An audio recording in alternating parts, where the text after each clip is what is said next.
Здравствуйте, самые лучшие зрители! Меня зовут Полина. Нам летом хочется зимы, а в холода тепла и солнца. А такую красоту хочется шить круглый год. Выкройка самая простая.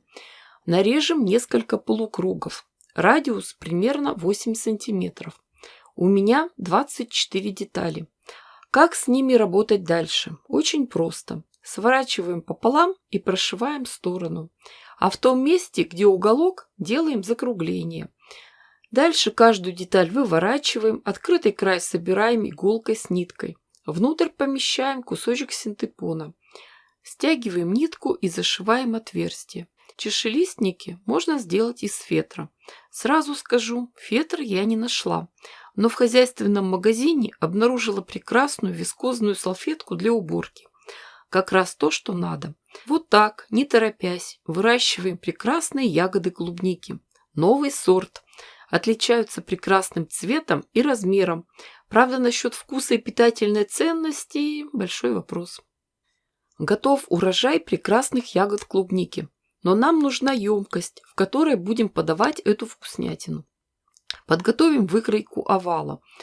Сделаем прямоугольник 15 на 25 сантиметров и немного закруглим края. Добавим припуски на швы и по этой выкройке подготовим кусок светлой ткани, наполнитель и ткань для обратной стороны. Разметим и простегаем эту деталь.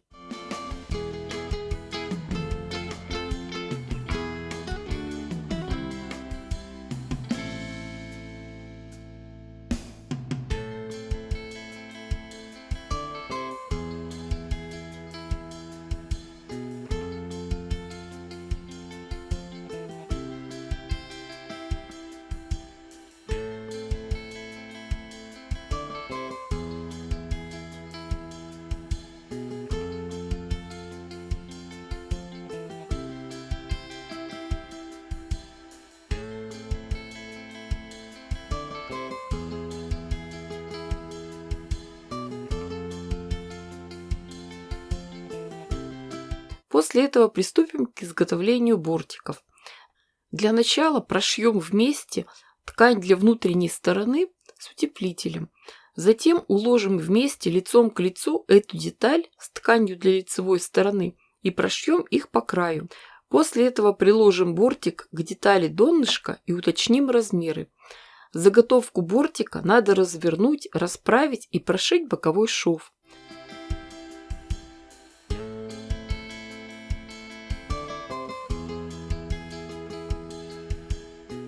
Как работать с полученной конструкцией? Заправляем внутрь утепленную часть, расправляем швы. А дальше простегиваем этот бортик, прошиваем вместе утеплитель с верхом. Сначала отстрачиваем шов, затем делаем параллельные линии на расстоянии 2-3 см.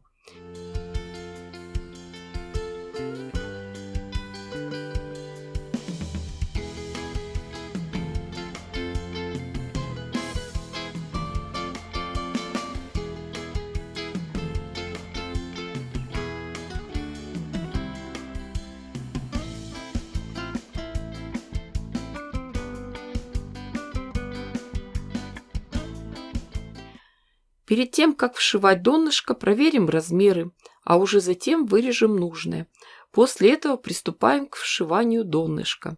Сначала сделаем отметки на двух противоположных сторонах бортика, затем еще отметим середины сторон. Такие же отметки сделаем и на детали донышка. Дальше совмещаем контрольные точки и закалываем булавками. Дальнейшее соединение сначала делаем иголкой с ниткой, а уже затем прошиваем на швейной машинке. Открытые срезы мы обработаем косой бейкой. Здесь все срезы округлые, поэтому берем полоску ткани, выкроенную под углом 45 градусов. Когда пришили с одной стороны, бейку отгибаем. И лучше сначала прошить иголкой с ниткой, а уже потом на швейной машинке.